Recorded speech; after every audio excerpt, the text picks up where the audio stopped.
There are moments in life that feel like accidents, like random sparks in a world of chaos. But if you're truly awake, if your soul has begun to remember, you know that nothing is random. Especially not this. Especially not this. Because when a dark chosen one meets their twin flame, it's not just a love story. It's not even just a spiritual experience. It's a cosmic ignition. It's two ancient forces colliding in this timeline, not for comfort, not for romance, but for evolution. This connection is not what movies told you it would be. It isn't soft. It isn't easy. It's not even safe. It's divine chaos. And that's why it's such a gift. Because when you, the dark chosen one who has walked through shadow after shadow, who has been exiled, rejected, and reborn, finally collide with your twin flame, you're not just meeting a person. You're meeting the version of yourself that was hidden in the mirror of someone else's soul. You begin to feel it before they even arrive, a strange sense that something is pulling you, a vibration that builds in your chest like a storm waiting to break. And when you finally meet, it's not fireworks. It's recognition. It's ancient. It's primal. It's terrifying. Because their presence doesn't just activate your heart. It activates your wound, your karma, your contracts, your mission. All of it. Because the twin flame isn't here to complete you. They're here to transformation. You will feel seen in ways you never thought were possible. Not because they tell you sweet things, but because they see straight through you. And that's where the intensity begins. Because the dark chosen one has spent lifetimes learning to hide. We've learned to mask our pain, to armor our hearts, to protect our power. But the twin flame? They come in and tear all of it down. Not with violence, but with presence. Their soul speaks the same language as yours. And even if they don't understand it consciously, their energy remembers. And when two energies that remember each other collide, it's like a portal opens, and everything you thought you were, everything you thought you healed, everything you thought you could manage, comes to the surface. Fast, forcefully, and without apology. Click subscribe to this channel to get more profound spiritual lessons. Now here's the twist. Most people think this union is supposed to feel like peace. But for us, for the dark chosen ones, it often feels like spiritual war. Because the twin flame is the only connection capable of reflecting your shadow and your light at the same time. They mirror your darkness in ways that provoke your ego, your trauma, your deepest fears. But they also reflect your highest self, your divine power, your soul's mission. And that tension? That unbearable polarity, that's the gift. Because the twin flame comes not to coddle you, but to awaken you, to challenge your patterns, to expose your illusions, to burn down everything you're not, so you can rise as everything you are. And yes, it's painful, it's destabilizing, but it's also sacred, because no one else could ever reach you like this. No one else could ever activate you like this. That's why the universe sends them. That's why the timing is never wrong. And even when the connection feels impossible, even when it ends or separates or goes silent, it's still doing its work. Because once the twin flame awakens something in you, it can never go back to sleep. The sacred explosion why twin flames trigger the dark chosen one's ultimate awakening. When the twin flame enters the life of a dark chosen one, it's not a slow unfolding, it's a detonation. An explosion that doesn't just shake your heart, but shatters your entire identity. This is the moment where everything you thought you healed resurfaces, not because you failed, but because you're finally strong enough to face it at a deeper level. The twin flame acts like a divine mirror, reflecting not only who you are, but who you are meant to be. And that reflection is terrifying. Because as dark chosen ones, we've trained ourselves to survive in the shadows. We've made homes in solitude, in silence, in suffering. We've learned to master pain, not pleasure, to navigate chaos, not connection. So when this mirror appears and shows us the possibility of union, of divinity, of real love, we panic. Not because we don't want it, but because we don't believe we're worthy of it. And that's the first layer of awakening.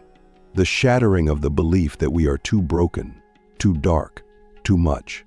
Because the twin flame doesn't just show us their love, they show us where we've refused to receive any.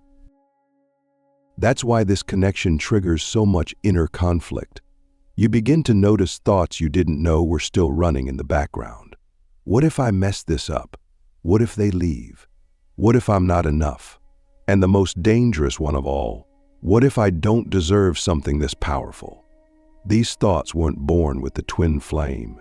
They were exposed by them. And you begin to realize that the real battle isn't between you and them. It's between you and the version of yourself that still clings to unworthiness. The twin flame doesn't wound you. They reveal where the wound already lives. And that's why this connection is so sacred. Because it forces you to confront parts of yourself that no one else could reach. You can't hide behind your spiritual knowledge. You can't escape into isolation. You can't protect yourself with logic. The twin flame feels you, every version of you, and they love you anyway. And that love, it's like acid on the lies you've told yourself. It dissolves everything false, everything performative, everything that isn't you. And when that veil drops, you're left naked, raw, exposed, and reborn. But here's the dangerous part, and this is where so many dark chosen ones fall.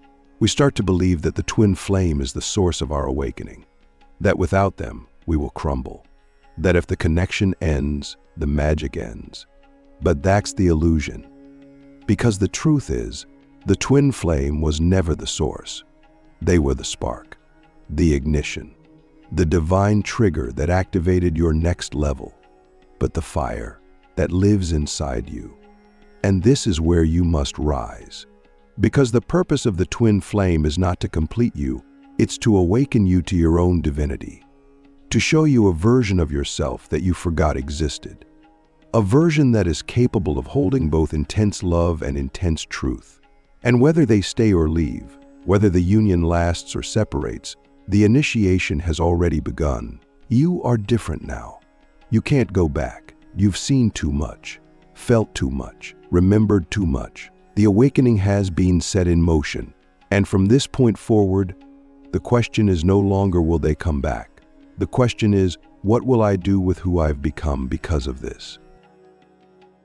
So I ask you something that may haunt you, but in the best way. What if the pain of this connection was never meant to destroy you, but to break the chains around your power? What if every trigger was a coded message, every heartbreak a sacred push, every silence a divine mirror? Would you still call it a tragedy, or would you finally see it for what it is? A cosmic gift wrapped in chaos. Because here's the truth.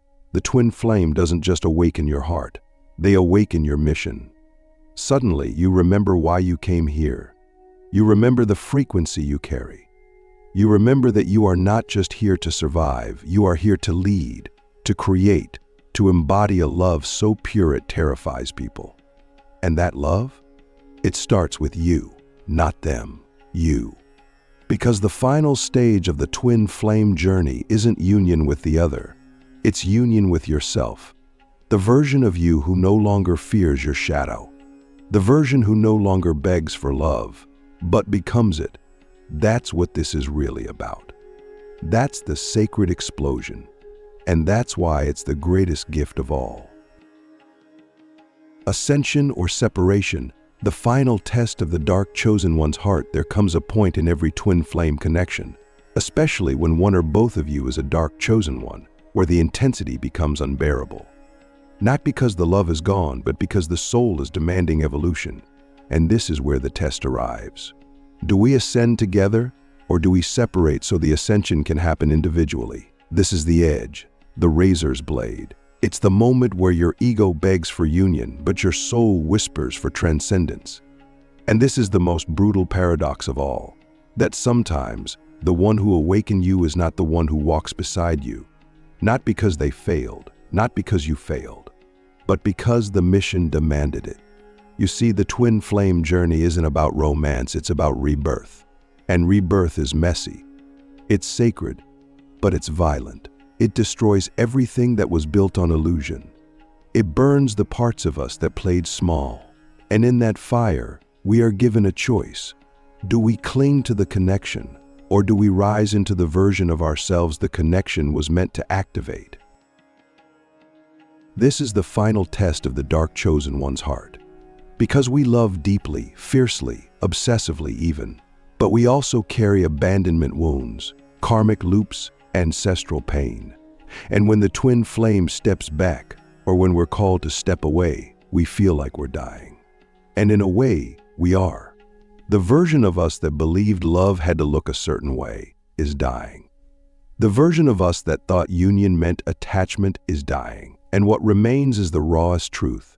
You were never meant to be completed, you were meant to be remembered. And it's through this connection, and sometimes through the pain of its loss, that you remember. You remember how divine you are, how powerful, how infinite. You remember that your soul didn't come here to chase love. It came here to be love, to radiate it, to embody it, to challenge the world with it. And sometimes, the only way to embody that kind of love is to walk away. Not out of rejection, but out of reverence. Because you've learned that true love doesn't grip, it liberates. And yet, here's the twist that almost no one talks about. Separation doesn't always mean it's over. In the twin flame journey, separation is often the sacred cocoon. The silence is where the transformation happens. The distance is where the integration takes root. And for the dark chosen one, this period is where the real alchemy begins. Because now, you're not just reacting to the connection, you're becoming the version of you that was activated by it. You're creating. You're healing. You're letting go. You're stepping into your mission. And you begin to realize something quietly revolutionary. You don't need them to return for the connection to be complete. Because the connection was never about them. It was about you. Zul. Your path, your purpose. And if they return, beautiful. If they don't, still beautiful. Because either way, the journey fulfilled its deeper purpose, to awaken the divine fire within you. To remind you of your role as a dark chosen one, not just in love, but in the ascension of this planet. So I ask you, from the deepest place within my soul to yours, are you willing to hold love without needing to possess it? Are you willing to rise even if they don't rise with you? Are you willing to let the pain become your teacher instead of your prison? Because this is the final threshold. You've been cracked open. You've been activated. Now it's time to choose. Will you stay in the loop of longing, or will you become the embodiment of what this connection showed you was possible? This is where you stop chasing and start creating. This is where you stop waiting for reunion and start living your mission. Because the greatest love story of all time is not between you and your twin flame, it's between you and your own becoming. That's the real union. That's the real ascension. And the moment you choose that path, you'll realize the gift wasn't in the connection, it was in the awakening it triggered. And from that place, you're not just a dark chosen one anymore. You're a lighthouse, a living transmission of divine love. And whether they return or not, the mission continues. If this touched you, if it cracked something open in your chest, then remember, this journey is not punishment. It is preparation. You are never abandoned. You are being initiated. And now, it's your time to rise.